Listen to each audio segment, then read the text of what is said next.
Hmm. Hey, good morning. I'm just having my second cup of coffee out here in my postage stamp garden. So yesterday I talked not on camera and very softly because it was like 5:30 in the morning and I didn't want to disturb my neighbors. I live in a villa and we're attached. So some of the things I've done to build a community after leaving my home of 20 years in a foreign country is I found things to do that would speak to my soul. I arrived here the first week of the lockdown, so that was going to be difficult anyway. I had two childhood friends who lived here, and they helped me get set up, and we did a lot together, but I had to forge my own way.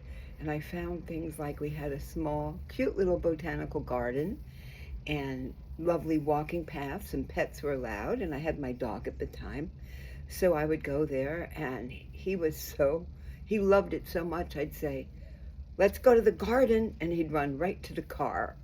That was wonderful. And that Christmas of the lockdown, I was here alone, and I think we did a Zoom call on Christmas Eve with my daughter and son-in-law and their house guests. And we opened presents and had a wonderful time because they were going to have a big dinner on Christmas Day.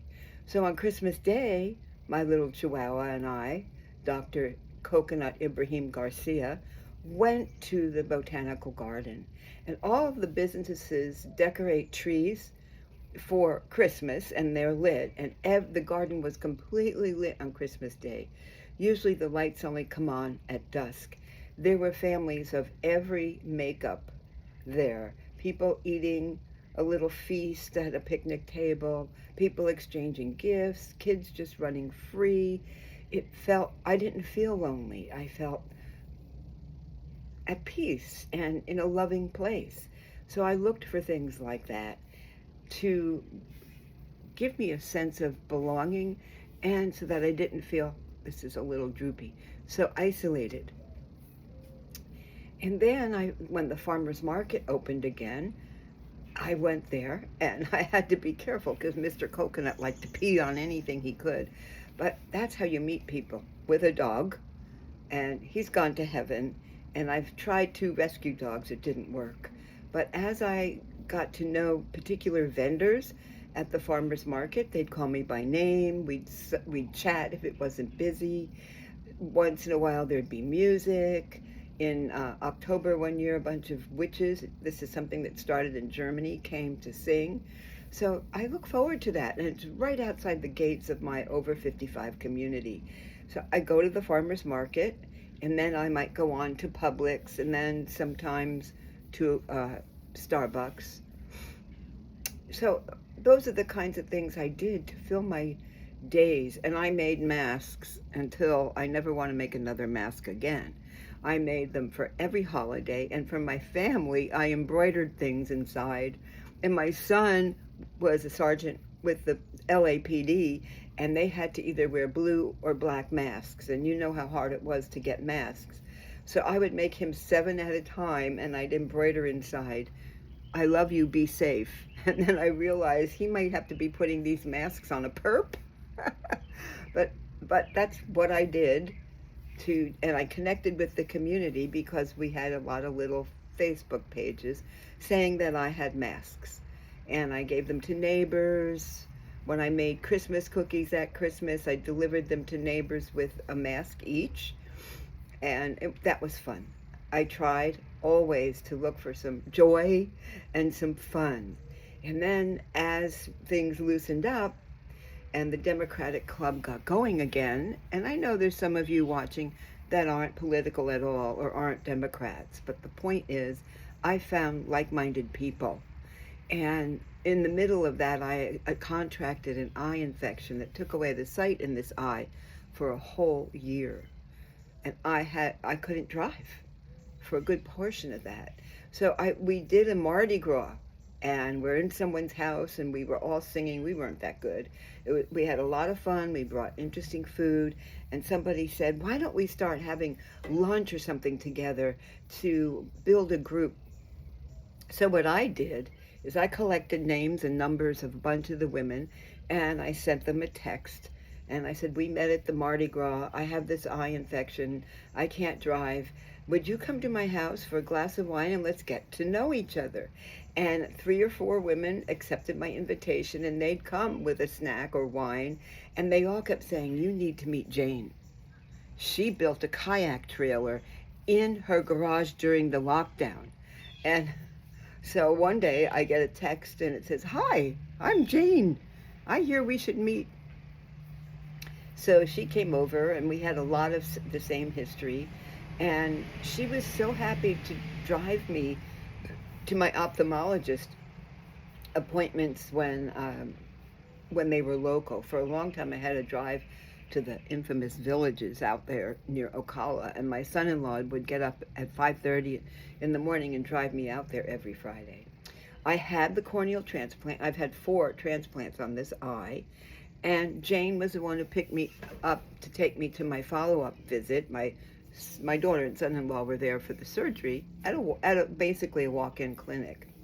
So I created this community of women, and we have all taken care of each other. Somebody would get COVID, somebody may have broken an ankle, somebody lost their significant other, and we needed to just be there and support them through that. And those of you who have lost a spouse know that those first weeks are so important to have people around you. So I always said that if my husband died, I'd join a community of women.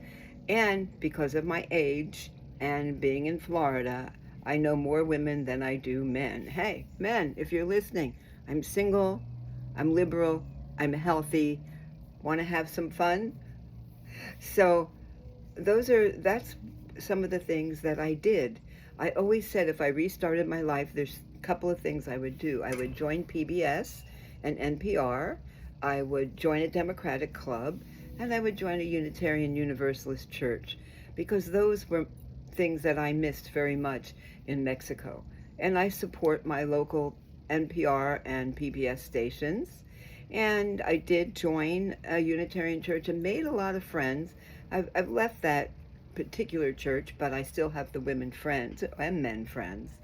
And so I've built a community of people that I can talk to about the things that are important to me. And that is really important. I have friends that we don't talk politics, but it's not quite a complete friendship because there's things you can't say. So all I'm trying to say is look for things that give you joy. I used to have a routine of going to Dollar Tree and then working my way back to Joann's and then to Publix, so the food would be the last thing I purchased. And they got to know me at Joann's, even though I bought a lot of stuff, but not a lot of garment fabric. And nobody got to know me at Dollar Tree because the staff turned over. But I had that little route of things that I would do. I would go to Starbucks. When I first moved here, you could only sit outside, but it was nice. It's Florida. It wasn't so bad to sit outside. And then people would talk. People were a lot more open and friendly then. And I don't go to Starbucks very often anymore because it's mainly a drive-through. It's a beautiful store, but it's mainly a drive-through. So to end up, I'm sitting here in my postage stamp garden, and this is the little space I made for myself where I can look out and see my neighbors walking by and see other people's gardens and hear the birds and just enjoy my tiny little space. And there's not a lot of vegetation in front of me, but just enough where people have to stop and look to see me, which is fine because I feel private. And one of the most wonderful things about my life now is that my daughter and son-in-law left Dallas and moved here to Florida, and they're about 10 miles away, and we do a lot of things. As I told you, my son-in-law took care of me, taking me to the only ophthalmologist on my Medicare Advantage plan for 9 weeks until I could change plans. And I cook for them, they cook for me. We go out on adventures, exploring and finding new things, and just do those wonderful things that my daughter and I used to do when we lived in California. We have a pedicure once a month, and we drink our mimosa, and then we go out for lunch afterwards, and sometimes do a little shopping, what little shopping there is to do in this area. A lot of my friends, including Jane, have moved back to places to be near their adult children, because we are at the age now where we are going to have medical needs, where we are going to need to depend on family for some of the things we do, like the drive to the doctor in the villages for 8 weeks. And coming to Florida for me, and I'm just wandering, and I would like to hear from you what you would like to hear, because I moved to a foreign country at 50, gave up my life. I had a little TV show. I wrote for the newspaper. I was very visible. And then I moved to Mexico. Lived there for 20 years, built a life there, and then I came back here. First week of the lockdown, I had never seen a Confederate flag in person, and they were everywhere here. And those other flags for that other man. But they disappeared after the 2020 election, and they aren't as ubiquitous as they used to be. So I've learned how to live in Florida, and I will not be silent. If I'm around people that say something offensive, especially about other people of other races, I speak right up. Anyway, I would like to hear what you would like to hear from me, because I have had many changes in my life, and I have had to create a full life of peace and joy and resilience. And pretty much I've done that. There's days when I just wish I could go to a beautiful isolated beach, or go to a cafe where there's a vibe and where I can meet people just because we're regulars at a cafe. But in general, I've created a life for myself. I've created joy and peace. But I do have a lot of anger about what's happening to our country. Again, tell me what you'd like to hear, because I'm speaking to you, those of you who are in transition, maybe have suffered a loss, or just creating a new life, finding a way in our changing, ever-changing society. So resist, find joy, be kind.